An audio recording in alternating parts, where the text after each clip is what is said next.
Welcome to the Exceptional Sales Leader Podcast with Darren Mitchell. If you're a sales leader looking to take your leadership to a whole new level, then this is the podcast for you.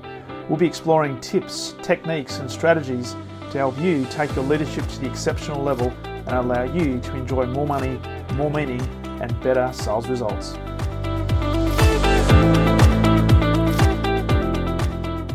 Welcome back to the Exceptional Sales Leader Podcast, and a very special welcome to a fellow podcaster, a fellow sales leadership. I was going to say guru there, but that's if I say guru to you, it means I refer to myself as a guru, and I can't do that. So no, let's don't just be say a guru. sales leader, passion. What's the Italian word? A passion. Somebody who's really passionate about sales leadership. That'll do. Hey. I told you we don't know where this is going to go. Mr. John Golden, welcome to the Exceptional Sales Leader Podcast. Yeah, thank you, Darren. Thank you very much. It's great to have you on, and we've been connected for a little while, and we were going to do this a couple of weeks ago, but the end of month caught up, and we're doing it today, which is cool. And for people listening, there's a slight tinge of an Irish accent there, John, but you're living in California. Yeah, I came to the US in the mid-late 90s during the dot-com era, came to Silicon Valley and I came for 2 years, and that was 27 years ago. So it just shows you how good I am at planning. But you've never left. I never left. I ended up, you know the way it goes. Ended up with a California girl and got married and all that stuff. Have you, before we jump into all the stuff we're going to talk about today around sales and sales leadership, have you shown her the motherland, and does she like it? Oh yeah. No, she's been loads of times. Yeah, she does. And my son is now, he's going to be 21 next week. It's incredible, but wow. yeah, very attached to. They have their Irish citizenship as well as their US. So. Awesome. Yeah. Awesome. And you've also been mentioning that you came to Melbourne about 15 years ago and spent some time here and watched an AFL game as well. Yeah, absolutely. I was running a couple of companies. I was running one company called Huthwaite, which is spin selling. Mm-hmm. Neil Rackham's work, his research and his the best-selling sales book of all time. And it was owned by an English company, Informa, which owned tons of businesses. And so I ran a couple of their businesses for them. And I went to Sydney, Australia a number of times, actually. Did some seminars and panel discussions and things around sales always great turnout in Melbourne, great turnout in Sydney. Yeah, great places. What I always loved about Australia is that people show up for events. I mean, they actually seem to like to show up for events. Here, it's a little bit harder these days to get people to actually show up. Unless you give them some sort of an incentive. Exactly. Although I must say, since COVID, doing in-person events, it's a little bit more difficult because people often say, is this a hybrid event? So can I boom in via Teams or via Zoom or something? But it is. Behavior has changed a lot since then. And here especially you get it because so many people work from home now, and they used to be in offices. So if you held an in-person event, if you held it in a business district or whatever, it was people were like, great, get out of the office for an hour, go to that super. Now they're not even they're like, 2 hours away, and they're not getting right. they're not getting out of their pajamas to come. No, they just put a shirt on up top, and that's about it. That's about it. So mate, you're the Chief Strategy and Marketing Officer at Pipeliner CRM. You're also an author of 2 books, In the Battle for Sales and How to Win at Social Selling. Yep. And you also put out an extensive newsletter. How many people have you got now looking at Sales Pop on a regular basis? Oh, we have because it's spread across so many platforms now. But I mean, YouTube, we just passed 10,000 subscribers on the YouTube channel, which is nice. And it's actually quite. When you go and look at the stats, it's quite high. High. We get the videos the videos and audio podcasts that we put out. We get thousands of views now. Sometimes like 20, 30,000. Sometimes like 2, 3, 5, depending on that. So we're reaching a wider audience, but. We're an overnight success, Darren, as you know, because we started this in 2018. So But a lot of people have asked me about podcasting recently because people are starting podcasts all over the place, and Yeah. people come to me sometimes and say, John, I've done 20 podcasts and nobody's engaging, nobody's listening to them. And I'm like, yeah. And I said, you've done and 20. Well, who are you a celebrity? Do you have a name recognition? The only people who can release a podcast and get instant attraction is a celebrity, right? yeah, Everybody else, it's just like anything else. You have to build it up over time, and you have to decide if you're in it for the long haul or not. that's it. That's it. In fact, I was doing a little mini masterclass this morning, and the person who was introducing me was saying that I'd done over 800 podcasts, and this podcast as we're doing today is I think about 840. And I was just reflecting I started 5 years ago, and I fell into the trap of looking at the listener numbers too early. And then Mhm. somebody said, "Hey, you don't actually get started really until you've done between 50 and 100 episodes. So probably Absolutely. discard the first 50 at least because they're just going to be quote unquote crap. But and you'll improve over time. But if you're going to chase the vanity metrics, then you're doing it for the wrong reasons. Yeah. Do it because you're going to add value, and the people that need to hear it will eventually hear it because it's evergreen as well." Yeah, well, that's the thing. Yeah, absolutely. I mean, you should just, if as long as you are putting out good content and there's value in it, then that should be your motivation, Yeah, and the rest comes in time. yeah, I love that. So I'd love to talk to you about all things sales leadership and what you're Yeah, doing now at Pipeline of CRM. But you mentioned before you ran Huthwaite for a bit of time. yeah. Your background for the listeners' benefit in terms of your sales and sales leadership and what sort of led you and evolved into doing what you're doing today. Yeah, it's interesting. My career trajectory is, I mean, I started off in product development and then product market and moved into product marketing when I was still in Dublin, and then I was moved over to the States to start going out with salespeople and demoing products and stuff. So that's Yeah, how I my first introduction was to the sales side, was really being the go-to person, coming went to all these top customers demoing stuff, etc. And then I moved on, New Horizons, and I took over. It was at a franchisor, right, where this was a great lesson in selling, because I had all these products and stuff that I needed the franchisees to sell. yeah, And it wasn't like a McDonald's type franchisee, New Horizons. It was the franchisees decided what they sold. You didn't decide for them. So you had to sell to them in order to get them to sell the product. And so that, and you would think that's an easy thing, but it's not. yeah, It's not, because some of the, especially when you bring in new products, or when we were introducing e-learning products at the time, um, these franchisees had bought brick and mortar training centers, right? So they wanted butts and seats in the classrooms, right? So when you say, well, not everybody wants to do that anymore, some people want to get it online. So it was really interesting learning how to persuade people to take on a product, and then persuade them how to sell it on. mm, And uh, and so that was a really good experience. And after that, then I went to a startup company in Pennsylvania that was in the K-12, which is kindergarten to grade yeah, 12 education space.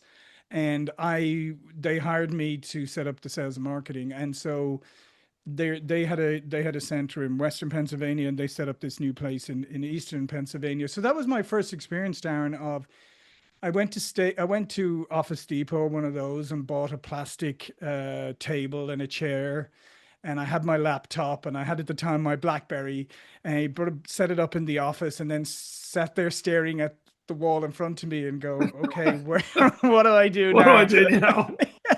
And so I literally built it from scratch. I started doing the selling myself, like I was marketing and selling at the same time, doing my Yeah, marketing campaigns and then following up on them, and selling. And that was a really good experience, again, because you would think selling into education, well, that's got to be relatively easy. And oh, goodness, it's about as difficult. I would never do that industry again. No offense to anybody in it, it's just you are hard to sell to, because you have to go in, there's a lot of politics involved and stuff in the yeah, school districts, and there's a lot of different people involved. So it was quite the experience. And then I moved on to the Mortgage Bankers Association, because they had a for-profit kind of training and education wing again. So again, there I was selling training and education to mortgage bankers, to the membership of the organization, doing certification programs, etc. And again, persuading them that this was a good thing for them to do and to upskill their people. And then that was when I got somebody contacted me, a recruiter contacted me about Huthwaite and spin selling, Yeah. and so I joined them, and that was just an incredible experience because that's what we did. We just went around and helped salespeople and sales leaders sell better. And the thing that really amazed me, Darren, at the beginning was when I first came into it. Like, I remember we were going to do a presentation to a big name organization, right? And I think the CEO, I think a lot of people were going to be in the room, and the guy showed me what they were going to present, and I was like, "Jeez, it's a bit rudimentary, isn't it?" It's a bit. I mean, this is a big name organization. I said, "We're going to present something that this rudimentary, or and they said, "Oh yeah. You'd be surprised," and yeah, I was surprised. I was surprised that most organizations do not have good selling systems. Their people are not that well trained. It Yeah. says people get overlooked all the time, or they were put through a training program 2 years ago for a week, and that's supposed to be it. The other thing that I discovered, and this is part of what we're talking about, is it all starts with sales leadership. Yeah. This all starts with sales leaders. You can go in, you can do whatever you want with salespeople, but if you don't have good sales leaders, it's never going to go anywhere. And I believe that your sales leader is your greatest revenue multiplier, because if you have a good sales leader, he can get the best out of all these people, get Mm. a little percentage increase out of each of them. Think of how much revenue that accumulates over time.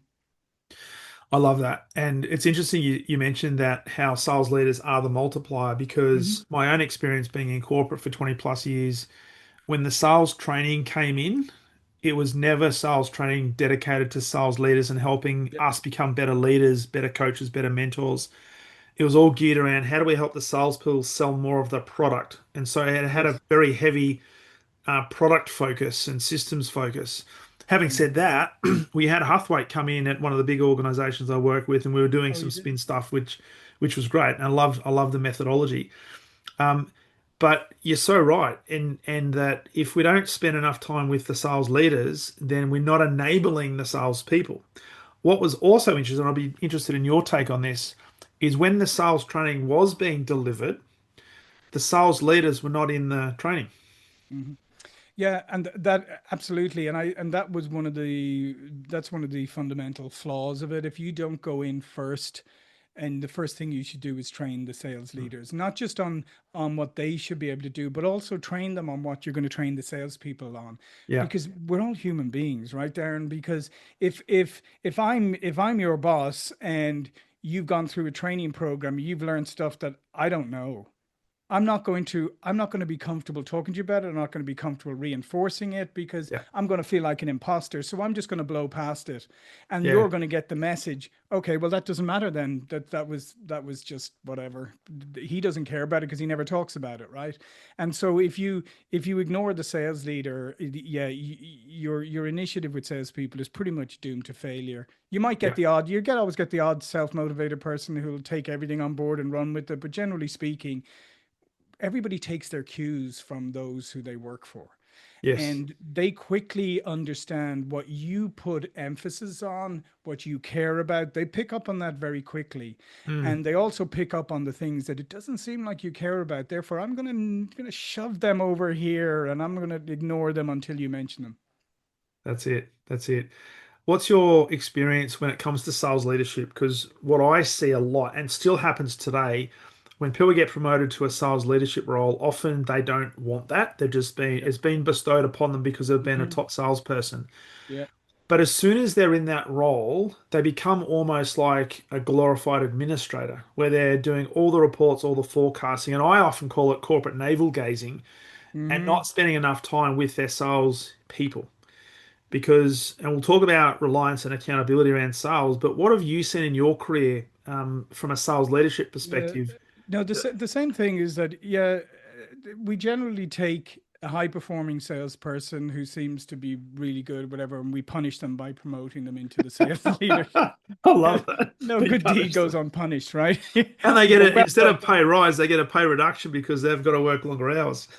Yeah, exactly. And then, and you're right. And then what we do is generally speaking, we don't train them, right? We don't, and forget about sales leadership training. We don't even give them basic management training, right? Yeah, And managing is managing at the end of the day, so we don't even give them basic management training, and then we don't give them sales leadership training. We just figure, well, normally it's like people go, well, they were the top salesperson, so they just need to get everybody to do what they did. And here's the great thing that Neil Rackham, this spin selling, what he discovered was that the best salespeople oftentimes can't tell you what makes them good. They're that's it. unconsciously brilliant, right? They don't Yes, know it. They couldn't write it down. They couldn't codify it, anything like that. So the idea of somebody saying, hey, just do what Darren does. that's And everything will be right. good. And you say, but I'm not Darren. Like, I don't even know, what does Darren do. Darren doesn't even know what Darren does. No, that's Yeah, it. and so that's part of the problem. So we put them into a position, we don't train them, we don't help them, and then, like you said, now they have two different. They have these pressures on them. You have to produce all these reports and metrics and everything like that, and then once you produce those, then they get picked through, and then it's like, well, what's wrong with your pipeline? What's wrong here? This doesn't look good. So now the sales leader is in a panic. What does he do? He goes back to the salespeople and just ratchets up the pressure. That's Says, come it. on.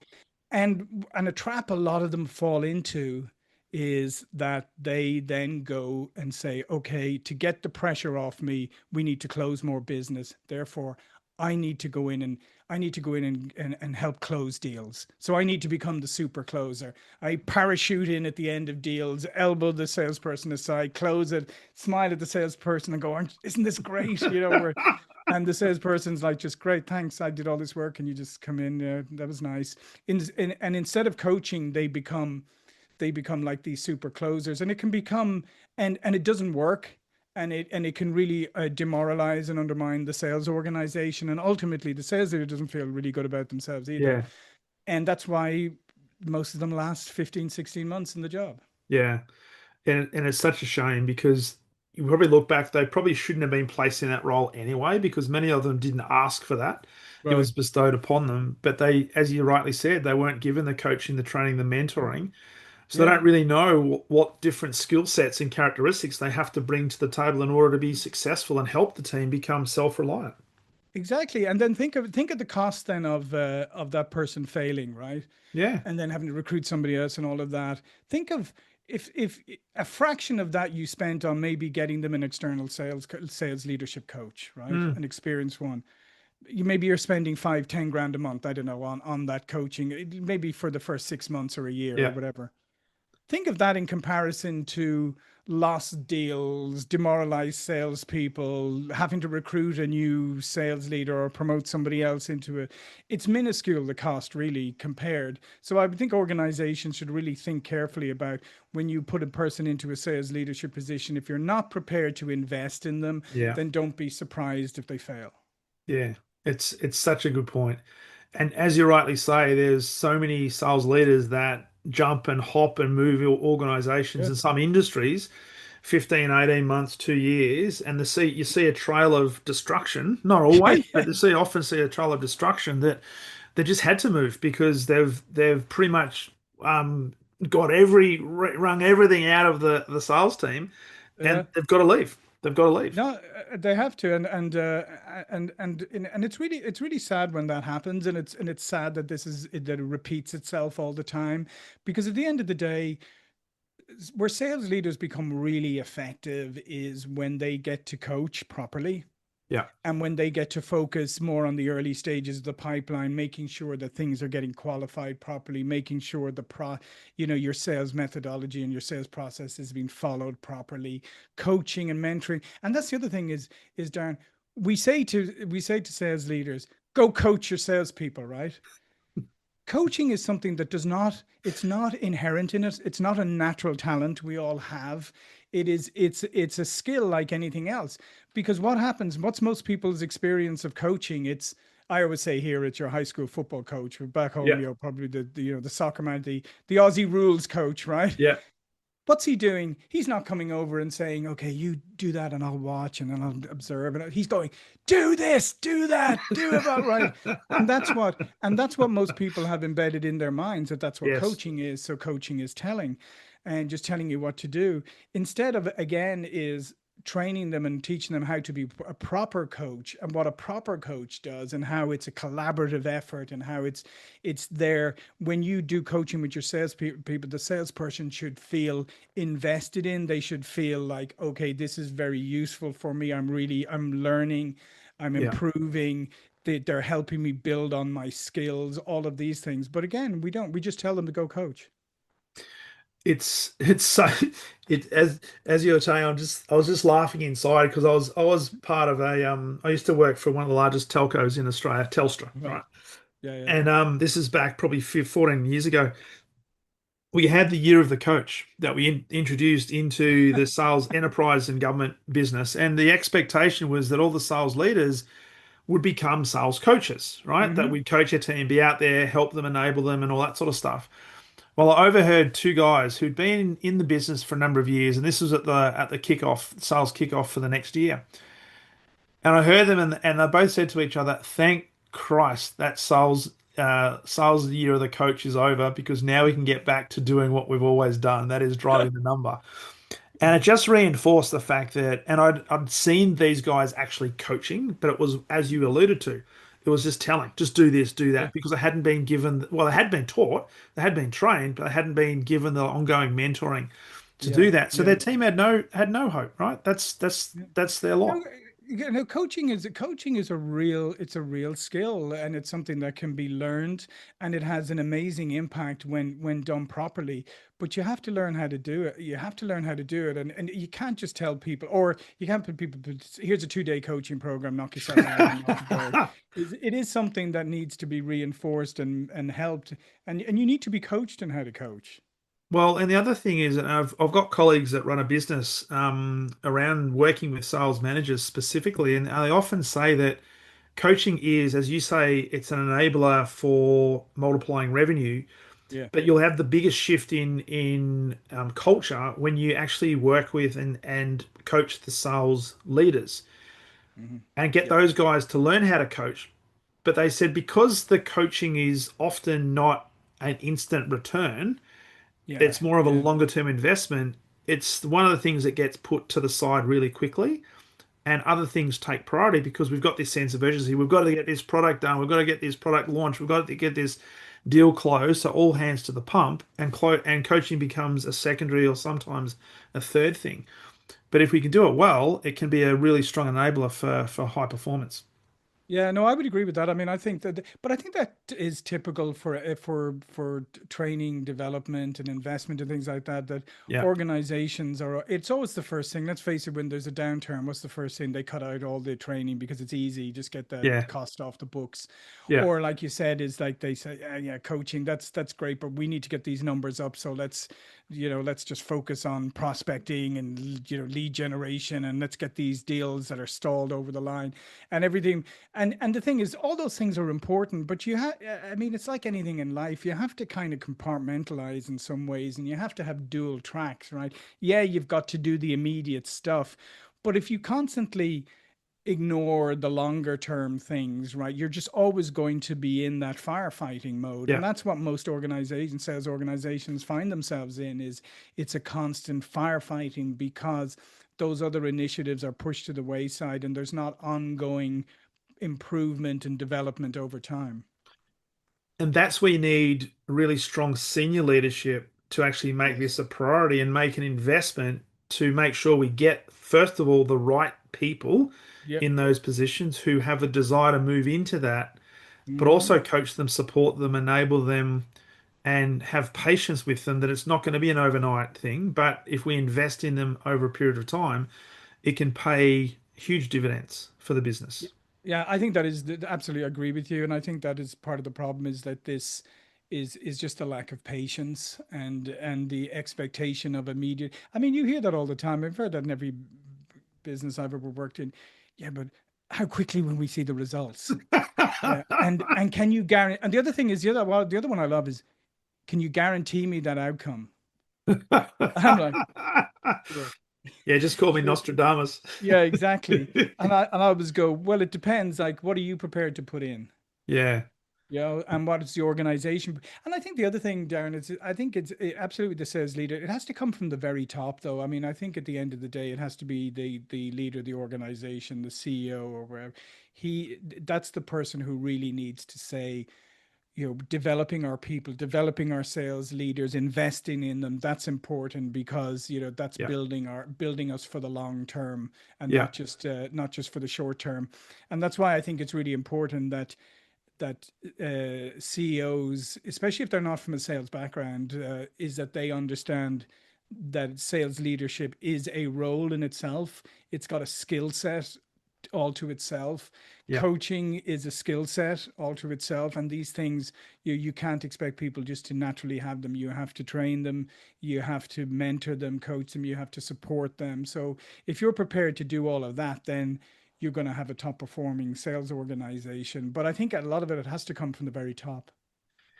Yeah, and sometimes when the numbers speak so loudly, it's Hmm. easy to overlook all that and say, Yeah. no, no, we're under pressure because the market is going to go against us.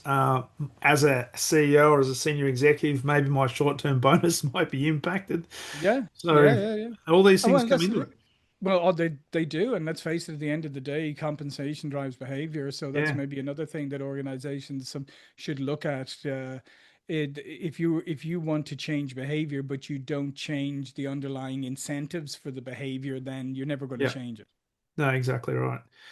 Um, love your thoughts on as it because I love this conversation around sales leadership, and one of the things that I learned the hard way when I first became a sales leader was to create self-reliance, but also independence of thinking. So I needed my team to think for themselves rather than me be I guess, the oracle for all the information, Hmm. problem solving and stuff.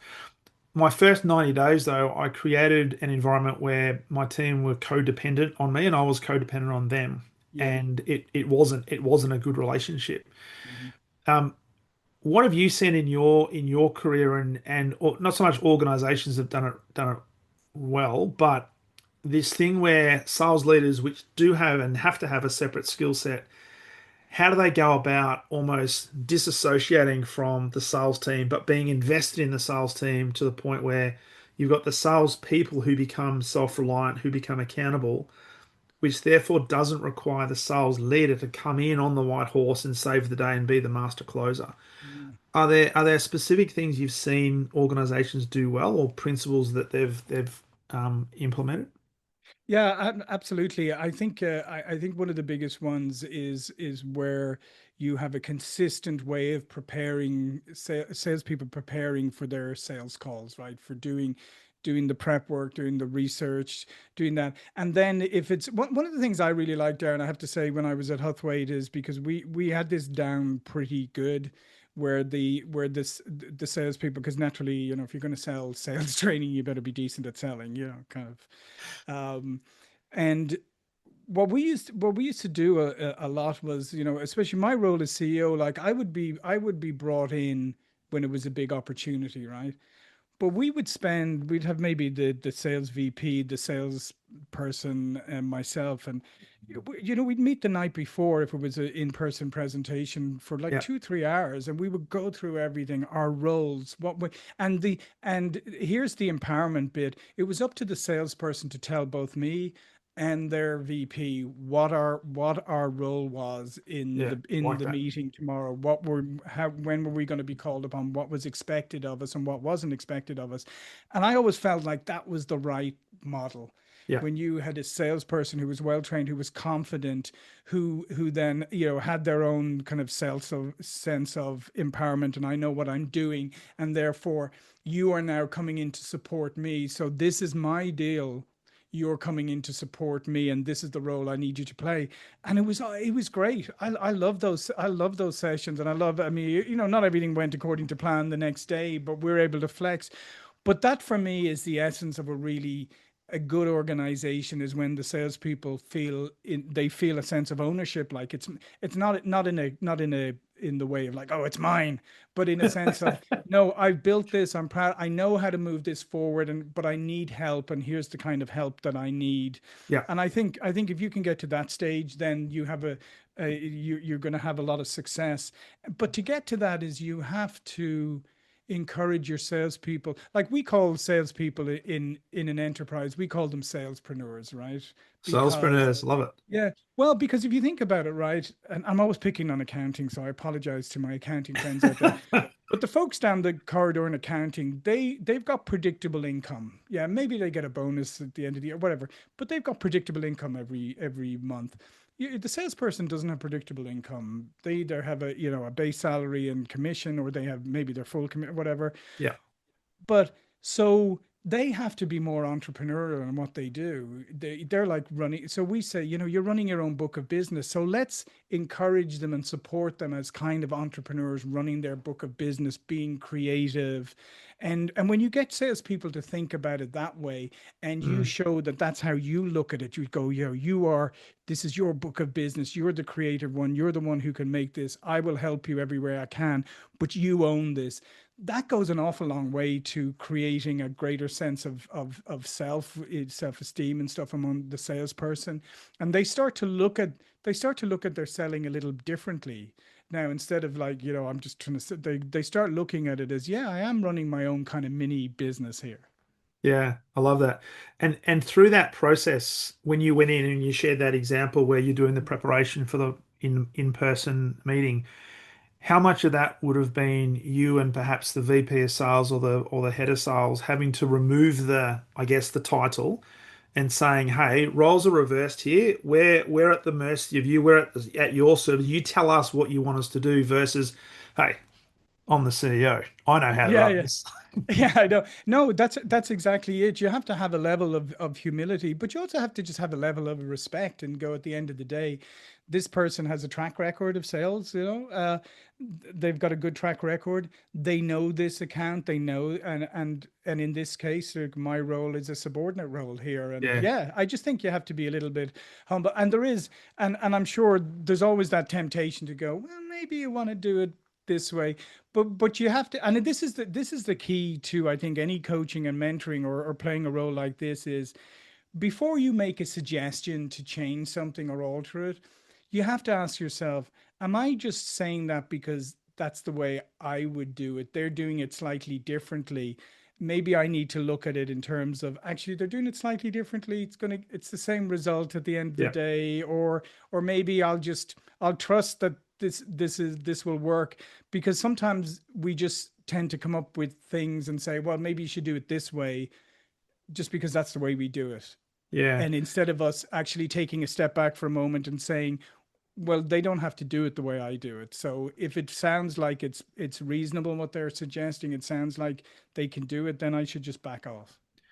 I love that. And particularly when you're in I guess the heat of a pitch, when you're in front of a customer, I'm sure as the CEO, senior executive, there may have been times where the temptation was to jump in and try to take over and lead the Yeah. call, but often that can have a detrimental effect long term where you're depositioning or disintermediating the salesperson in the eyes of the customer.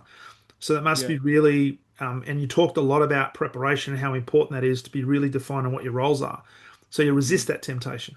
Yeah, no, 100%. Because I mean, if you just jump in every time it looks like things are going a little south, yeah, you're. But the thing is, and we always think we're just thinking among ourselves. But what are you communicating to the prospect, Yeah. right? You're communicating to the prospect that, yeah, you don't really need to trust this salesperson over here. If you want to get the real information, you need to come to Come me. to me. Or you're saying like, well, why should I trust this salesperson when the CEO doesn't seem to even trust them, right?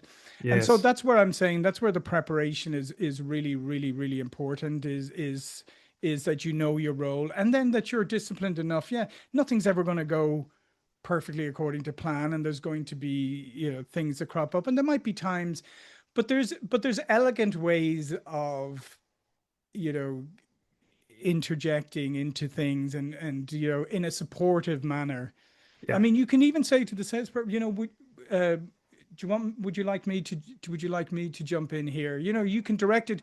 Again, if you direct it to the salesperson, then you're allowing them make the decision and they're kind of waving you onto the field. That Yeah. way you're maintaining their position. You're not over undermining their position. So there's elegant ways of doing this. And I think that's where, as we said, I think that's where it comes back to preparation and to training, because if you're not prepared and if you're not trained, then your natural instinct is going to be, every time you see a fumble, you're just going to dive in. You're not going to give them the chance to grab the ball again. You've already dived on top of it. That's right. I'm running. You're running for the try line already. Let him Exactly. catch Yeah, you. yeah, yeah. Let him catch you. And so I think it's really, I think it's so super. It's so, that preparation piece is, I tell you, for me, that's the secret. I think of the top performing salespeople, the best salespeople I've ever come across are those, they do not, preparation is non-negotiable. Yeah. And it doesn't matter how good they are, how long they've been doing, they don't wing it. They don't skimp on the preparation, because they Yeah. know at the end of the day that their success has come from always being prepared. And Yeah. that's one thing I often say, Darren, when salespeople get into a slump, one of the first things I always ask them is, I say, let's go back to when you were being more successful, right? Let's go Mm. back and look at a few opportunities when you were being more successful. Now let's look at, were there things you were doing that you're not doing right now? And I guarantee you will find that they have started to skip things, because the more experienced you get, the whatever, we've convinced ourselves, "Oh, I don't need to do that anymore. I can skip this part." And then suddenly things start to go a little south and you're Yeah. wondering, wow, I don't know why that is. But if you go back, it's because you're not doing some of the fundamentals. And proper preparation is one of the things that I see falling by the wayside a lot. And I think it's also been a byproduct of a lot of virtual meetings, because Mm. we can overload our calendar with virtual meetings and never leave any prep time. Or Yeah. we think that somehow, because it's a virtual meeting, we don't have to do the same prep as if we were going to physically be in the room. So I think those are big mistakes that people make. I love that. And as you're talking, I'm thinking the first analogy that popped into my head was making a cake, right? And Yeah. there's a very specific recipe you need to follow, and things you need to do and ingredients you need to add in order to get the end result. And if you miss Yeah. one of those, then it's not going to get the result you're hoping for. No, not at all. So, John, loving this conversation, and because you're now the Chief Strategy and Marketing Officer at Pipeline of CRM, it would be remiss of us not to at least touch on CRM. Yep. But I'm not going to ask you necessarily about the product, because people can find you on LinkedIn and Yeah. stuff. Yeah. I want your thoughts on, because I've got my own thoughts on CRM and this illusion that people have around CRM. From a sales leadership perspective and a selling perspective, how do you see CRM? Do you see it as a key pillar in our success, or do you see sometimes organizations using it as a bit of a stick to hit people over the head with? Yeah. Well, I think traditionally it was a stick for sure, because traditional, legacy CRM was built from a command and control perspective. Yeah. It was all built around, what do sales leaders and executives need to be able to access, and they're like, oh, we need this, this, and this, and they were saying, great, let's build a system. And the person who was never in the room was the poor salesperson, That's who then right. got the burden. And I'm sure this will resonate with you, but I remember even back when I used other systems in the past, and I go to the salespeople and I go, it's not in the system. Why is it not in the system? And they go, well, do you want me to sell or do you want me to do data entry? You're right. And you would go, well, ideally I'd like to do both. Well, I don't have the time to do both. Yeah. So because there was no value proposition for the salesperson in CRM. So that's why we took a different approach with taking a salesperson first approach. But here's the thing is, the best performing sales organizations in the world have a well-defined sales process with stages, and within those stages there are activities and things that have to happen before it moves into the next stage, and they reinforce it rigorously. Mm, And you're not going to be able to do that without a CRM, right? yeah. You're not going to be able to do that without a CRM. So the thing that's oftentimes is, sales has always been kind of averse to process. They've always had this thing where, no, process is for other people. We're the creatives over here. We just kind of make it happen. We're the But salespreneurs. yeah, yeah. But but process is actually your friend, right? Because it helps you with consistency, Yeah, and it helps you with knowing that you have fulfilled things properly and getting things in the right stages. So I think CRM is incredibly important because you have to have a sales process. You have to have a single source of truth. And you have, and then nowadays with like with all the AI tools and stuff that we built into CRM, it can become such a great way of you being the most informed you've ever been when you are engaging with prospects. yeah, And so it should be CRM should be seen as your partner, as your co-pilot or whatever, rather than as a burden. And if it is a burden and it's not helping you, then you're using the wrong CRM or you're using it in the wrong way. But it should be something that you leverage to sell better and to be the most informed that you can be when yeah. you're engaging with somebody. So all of the information is there, all the feeds, everything, and maybe you have AIs like that we have that can give you summaries, can give you sentiment, everything. You can be so prepared by the time you engage with the salesperson. And then the other thing too, if I don't want Darren on my back all the time calling me, well, the easiest thing is to have everything in my CRM where Darren can see it and he doesn't need to call me. That's it. That's it. Simple as that. I reckon a lot of this is cultural, where you mentioned before it started with the command and control. Yeah. I want to have a forensic investigation as to what my salespeople are actually doing, because I need to forecast to the board Yeah. and so forth, right? But now you say, well, the CRM should be an enabler, Yeah. and instead of doing all of the manual meeting briefs to meet or to get all these executives, you put all the information in there. And with the technology, a chief marketing officer, a chief revenue officer, a Yeah. chief engineering officer can see everything, and then they can ask more educated questions on how they can help progress the sales opportunity versus this opportunity is at 10%, John. What's going on? Yeah, exactly, exactly, and it should talk to your other systems, and it should, you know, all the information should be in there, and so you should be using it as a tool to focus you, and that's the other thing. It should focus you. If your CRM isn't bubbling up the best opportunities, if it's not focusing you on where you need to pay attention, then again, you're using the wrong CRM. But like I said, you got to, yeah, I think salespeople need to realize that the days of command and control, that those are kind of gone, and that Yes. people realize that that doesn't work. And the Yeah. other thing too, here's the other thing that always amazed me, Darren, was like sometimes salespeople say, I don't want them having visibility into everything about my book of business. You're going, hang on a second, you work for the company. Guess what? They don't belong to you anyway. So, and the other question is, what are you hiding? Well, and this comes down to trust, and this is where Yeah, culture comes into it. So if you as a sales leader are creating an environment where the salespeople feel as if every time there's a conversation, it's a forensic yeah, investigation, then they're going to hold things to themselves. sure. They're going to use Excel spreadsheets as their own CRM, right? But if you Yeah. remove that and say, we're here to enable this, to help you become better and more effective, not just for the company, but more importantly to serve our customers, then all of a sudden it becomes something could be accelerating, not as a preventer. And here's another thing, Darren, and here's the thing that's not just related to sales, but just in general.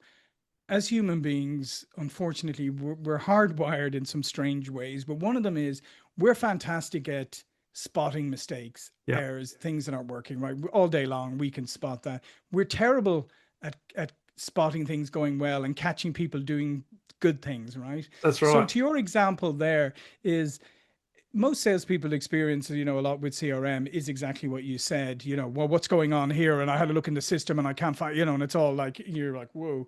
Instead of like, oh, by the way, well, fantastic work on that opportunity. I was just looking at it in the system. I was just looking at it in the CRM. Great work. That was very creative what you did there. I really like what you're doing. You know, maybe you should talk about that on the next sales call, like show Yeah, people. Do things like that where people go, oh, so when you're in the system, you're not just trying to catch me out. You're actually observing my work. You're giving me some love it. nice feedback. You know, maybe you're going to coach me a little. Well, it's a very, very different mindset. Love that. Love that. And that's the thing. It's just an attitude change and a cultural Hmm. change, and that can have a huge ripple effect through this whole sales organization. Hmm. John, I know you got to get to another call, so how quickly has time gone? It's just unbelievable. Oh, For people who are listening to this and want to know more about you, we haven't even talked about your books, but where's the best place for people to get hold of you and connect with you? yeah. LinkedIn, John Golden, or pipelinersales.com is the CRM. Salespop.net is the podcast, and the YouTube Sales Pop channel. Nice. Now, if there was one thing you wanted to leave people with, a piece of golden gold from Mr. Golden to help them on their journey, what would that be? The one thing I would say is don't wait. We discussed earlier about how organizations often don't train and do all Mm, that. Don't wait for your organization to invest in you. Invest in yourself, right? Here I did it myself. My first executive position when I got onto an executive team at the first time at New Horizons, first thing I did was hire an external coach because I wanted to be the best. And the interesting thing is the coach actually said to me, he said, well, what do you want to be on the first meeting? You know, what do you want? And I said, I want to be the best VP and everything. And then she said to me, why do you want to be the CEO? Could you not do that job? And I was like, well, yeah, I think I could, and I would like to. And she said, well, that's going to be our goal.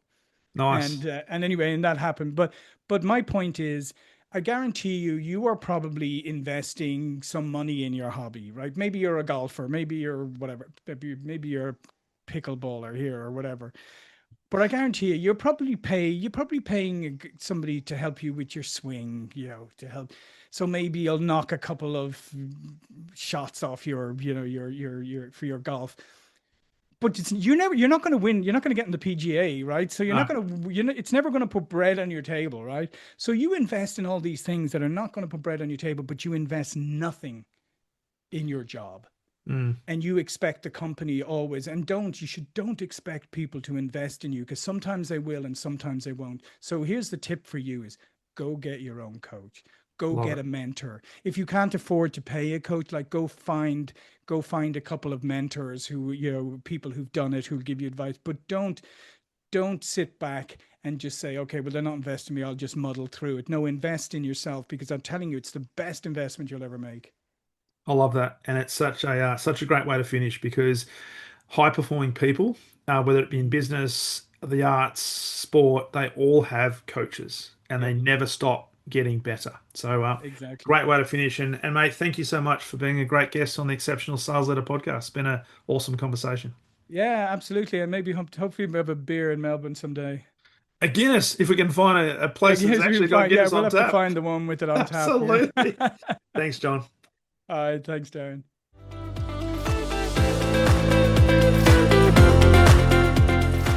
Thank you for listening to the Exceptional Sales Leader podcast. I trust the information in this episode has been helpful in your journey towards becoming exceptional. And remember, please take the time to rate the show, subscribe to the show so other people can find it. But also, if I can help you, jump on my calendar, go to leadwithdarren.com, and let's have a conversation about how I can help you along your journey to being exceptional.